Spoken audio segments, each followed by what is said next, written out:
వీక్షకులందరికీ నమస్కారం. ఆగస్టు నెలలో వృషభ రాశి వారికి ఏ విధమైనటువంటి ఫలితాలు కలగబోతూ ఉన్నాయో ఈ కార్యక్రమం ద్వారా తెలుసుకుందాం. ముఖ్యంగా వృషభ రాశి వారికి ఉండేటువంటి గ్రహస్థితిని గమనిస్తే ఈ రాశి వారికి ఈ నెలంతా కూడా జన్మ రాశి యందు గురుకుజుల యొక్క సంచారం ఉంటుంది. లాభస్థానంలో రాహు యొక్క సంచారం ఉంటుంది. దశమ కేంద్రంలో శనేశ్వరుని యొక్క వక్రగతి తాలూకు ఫలితాలు ఉంటాయి. అలాగే ఈ రాశికి తృతీయ స్థానమందు రవి 16వ తారీఖు వరకు, ఆగస్టు 16 వరకు రవి యోగిస్తే 16వ తారీఖు దాటాక అర్ధాష్టమ రవి దోషం ఉంటుంది. అలాగే ఈ రాశ్యాత్తు పంచమ కోణంలో శుక్రుడు యోగిస్తూ ఉన్నారు. తృతీయ స్థానమందు బుధుని యొక్క సంచారం ఉన్నది. ఇది క్లుప్తంగా ఈ మాసంలో వీరికి ఉండేటువంటి గ్రహస్థితి. అయితే ప్రత్యేకించి ఇందులో యోగించేటువంటి గ్రహాలు ఏమున్నాయని చూస్తే లాభస్థానంలో రాహు అనుకూలంగా ఉన్నారు. అలాగే శుక్రుడు పంచమ కోణంలో అనుకూలంగా ఉన్నారు. 16వ తారీఖు వరకు కూడా రవి ఈ రాశి వారికి అనుకూలంగా ఉన్నారు. ఈ 3 గ్రహాలు మాత్రమే సానుకూలమైనటువంటి ఫలితాలను ఇస్తూ ఉన్నాయి. మరి పీడించేటువంటి గ్రహాలను కనుక పరిశీలనం చేస్తే జన్మరాశి అందే స్థితిని పొంది ఉన్నటువంటి గురుడు, అలాగే కుజగ్రహము, అలాగే 16వ తారీఖు దాటిన తర్వాత ఉండేటువంటి రవిగ్రహము, బుధుని యొక్క బలం లేదు, శని బలం లేదు. ఇవి ప్రధానంగా ఏడిపించేటువంటి గ్రహాలు. మరి ఈ గ్రహస్థితి అటు ఆర్థిక పరిస్థితి పైన గనక మనం ప్రభావాన్ని గనక తీసుకుంటే జన్మ కుజుడు, జన్మ గురుడు ఈ 2 గ్రహాలు జన్మరాశిలో సంచారం చేస్తూ ఉన్నారు కాబట్టి కొంత ఆర్థికపరమైనటువంటి విషయాలలో మిమ్మల్ని మీరు కొంత రిస్ట్రిక్ట్ చేసుకోవడానికి, అంటే మిమ్మల్ని మీరు కొంత ఒక పరిమితి చేసుకోవడానికి ఈ గ్రహస్థితి అవకాశాన్ని కల్పిస్తుంది. అంటే మనం ఇంతే ఖర్చు పెట్టుకోవాలి, గత మాసంతో పోల్చుకుంటే ఈ మాసంలో డబ్బును మనం ఎక్కువగా కాపాడుకోవాలి, అన్యాక్రాంతం కాకుండా ఎక్కువగా ధనాన్ని ఖర్చు పెట్టుకోకుండా మనం ఇంత పరిమితిలో మాత్రమే ధనాన్ని ఖర్చు పెట్టాలి, అంటే ఇంత లిమిటెడ్గా మనం ఖర్చులు పెట్టుకోవాలి అనేటువంటి ధోరణిలో మీ యొక్క ప్రణాళికలు ఉంటూ ఉంటాయి. అయితే ఆదాయ మార్గాలను కనుక పరిశీలనం చేస్తే ఆదాయ మార్గాల్లో ఏ విధమైనటువంటి ఇబ్బందులు లేవు. మీకు వచ్చేటువంటి ఆదాయ మార్గాలు ఏవైతే ఆదాయం వస్తూ ఉన్నదో ఆ మార్గాల ద్వారా సక్రమంగా ఆదాయం మీ చేతికి వచ్చేస్తూనే ఉంటుంది. కానీ ఇక్కడ శుభ కార్యక్రమాలకి ధనాన్ని ఖర్చు పెడుతూ ఉండడం, వాహనాలు, ఇళ్ళు, స్థలాలు, పొలాలు వగైరా కొనుగోలు చేయడానికి, ఎలక్ట్రానిక్ వస్తువులు ఇటువంటి వాటిని కొనుగోలు చేయడానికి కొంత ధనాన్ని ఖర్చు పెట్టవలసి రావడం, ఇటువంటి వాటి వల్ల అనుకోనటువంటి ఖర్చు ఈ మాసంలో వృషభ రాశి వారికి ఎక్కువగా ఉంటుంది. అయితే ఈ ఖర్చు పెట్టేటువంటి డబ్బంతా కూడా మనం ఖచ్చితంగా ఖర్చు పెట్టాలి, ఎక్కడా దీంట్లో మనం కాంప్రమైజ్ అయ్యే ప్రసక్తి లేదు అనుకునే వీరు ఖర్చు పెడుతూ ఉంటారు.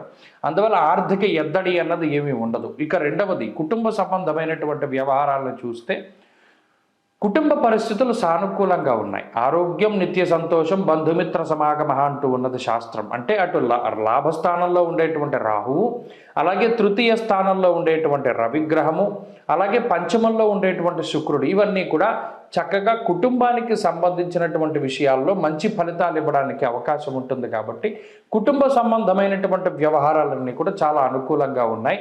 కుటుంబ సభ్యులతోటి సఖ్యత ఉండడం, వారు మీరు చెప్పింది వినడం లేదా మీరు వారు చెప్పినటువంటి వాటిని వింటూ ఉండడం ఇత్యాది అంశాలన్నీ కూడా చాలా అనుకూలంగా ఉన్నాయి. ఇక ఆరోగ్యానికి సంబంధించిన విషయాల్లో మాత్రం వృషభ రాశి వారు ఈ ఆగస్టు నెలలో కొంత జాగ్రత్తలు తీసుకోవాలి. జన్మకుజుడు, జన్మగురుని యొక్క దోషాలు ఉన్నప్పుడు ఎక్కువగా మీకు సంబంధం లేనటువంటి విషయాలలో మీ ప్రసక్తి రావడం వల్ల అటు మీరు కోపోద్రిక్తులై అంటే కోపంలో తీసుకున్నటువంటి నిర్ణయాల వల్ల కానీ లేదా తప్పక అనుకోని పరిస్థితుల్లో ఇచ్చినటువంటి మాట ఏదైతే ఉన్నదో ఆ మాట వల్ల ఏదైనా ఇబ్బంది పడేటువంటి అవకాశాలు కానీ ఎక్కువగా ఉన్నాయి. అలాగే ఆరోగ్యం పట్ల శ్రద్ధ వహించాలి. అతిగా అలసిపోవడం వల్ల అంటే శరీరం ఎక్కువగా అలసిపోవడం వల్ల వచ్చేటువంటి రకరకాలైనటువంటి ఆరోగ్యపరమైన సమస్యలు రావడానికి, అలాగే కాలినటువంటి గాయాలు, ఏదైనా పదునైనటువంటి వస్తువులు వాటి వల్ల ఏర్పడినటువంటి గాయాలు, విద్యుత్ వల్ల ఏర్పడినటువంటి గాయాలు, ఇటువంటి వాటి వల్ల కొంత ఇబ్బంది పడడానికి అవకాశం ఉంటుంది. కాబట్టి వాటి పరంగా కొంత జాగ్రత్తలు తీసుకుంటూ ఉండాలి. అలాగే ఉద్యోగ వ్యాపారాలకు సంబంధించినటువంటి విషయాలు సానుకూలంగా ఉన్నాయి. ఉద్యోగంలో ఒత్తిడి ఉన్నప్పటికీ కొంత మీకు ఉపశమనం ఉంటుంది. ఉద్యోగపరంగా సానుకూలమైనటువంటి పరిస్థితులే గోచరిస్తూ ఉన్నాయి. వ్యాపార లాభానికి అవకాశం ఉంటుంది. వ్యాపారంలో కొత్తగా పెట్టుబడులు పెట్టడానికి, వ్యాపారాన్ని విస్తరించడానికి అవకాశాలు చాలా గొప్పగా లభిస్తూనే ఉంటాయి. విద్యార్థులకి గ్రహస్థితి సాధారణంగానే ఉన్నది. మరీ ముఖ్యంగా విదేశీ విద్య, పోటీ పరీక్షలు, అలాగే మౌఖిక పరీక్షల్లో సానుకూలమైనటువంటి పరిస్థితులు ఉన్నాయి. స్థానచలనానికి అవకాశం ఉన్నది. ప్రత్యేకించి స్త్రీలకి అవకాశాలను కనుక మనం పరిశీలన చేస్తే ఈ గ్రహస్థితి స్త్రీలకి చాలా ఎక్కువగా ఉపయోగపడుతూ ఉంటుంది. ప్రత్యేకించి అధిక సంఖ్యలో గ్రహాలు యోగిస్తూ ఉన్న కారణం చేత స్త్రీలకి, ఎవరైతే గృహిణులు ఉన్నారో వారు చాలా కాలంగా మనం ఈ ఆభరణాలు ధరించాలి, లేదా ఈ బంగారపు వస్తువులు కొనుక్కోవాలి, ఇటువంటి కోరికలు ఎవరికైతే ఉన్నాయో అవన్నీ కూడా సిద్ధించడానికి అవకాశం ఉంటుంది. నచ్చినటువంటి వస్తువులు, నచ్చినటువంటి వస్త్రాలు, ఇటువంటి వాటిని కొనుగోలు చేయడానికి, సమాజంలో మీకంటూ ఒక ఉన్నతమైనటువంటి స్థితి ఉంది అని 10 మందికి తెలియపరచడానికి, ఇటువంటి వాటికి ఈ మాసంలో ప్రత్యేకమైన అవకాశాలు ఉన్నాయి. అలాగే ఆరోగ్య పరిస్థితులు, సంతాన పరిస్థితులు బాగున్నాయి. ఇక ఉద్యోగ వ్యాపారాలు చేసేటువంటి స్త్రీలకి సైతం ఈ గ్రహస్థితి చాలా సానుకూలంగా ఉంటుంది. వృషభ రాశి వారు ఈ మాసంలో, ప్రత్యేకించి ఆగస్టు మాసంలో మంచి అనుకూలమైనటువంటి ఫలితాలని సాధించడానికై జన్మకుజుని యొక్క దోషాన్ని తొలగించుకోవడానికి సుబ్రహ్మణ్య ఆరాధన ఎక్కువగా చేస్తూ ఉండాలి.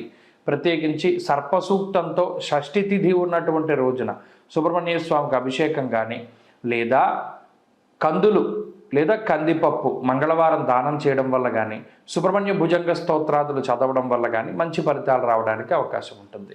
స్వస్తి. జూలై 16వ తారీఖు నుండి దక్షిణాయనం ప్రారంభమవుతుంది.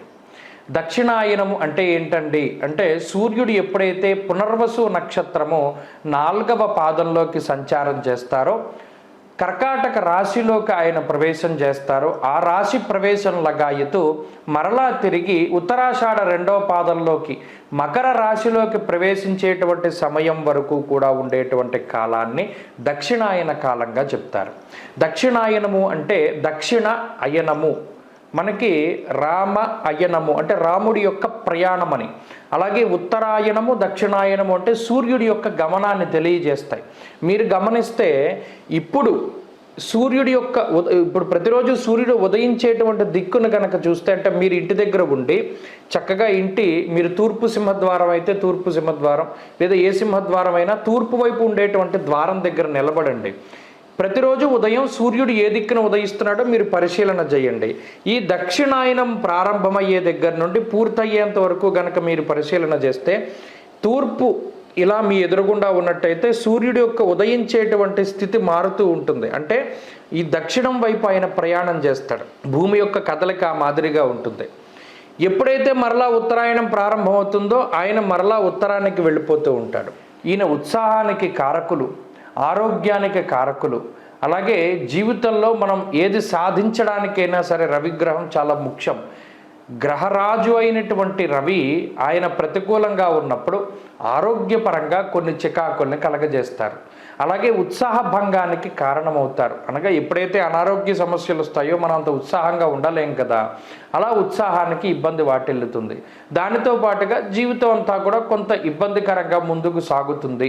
అంత ఆశించినటువంటి స్థాయిలో ఉండదు అనేటువంటి విషయాన్ని మనం దృష్టిలో పెట్టుకోవాలి.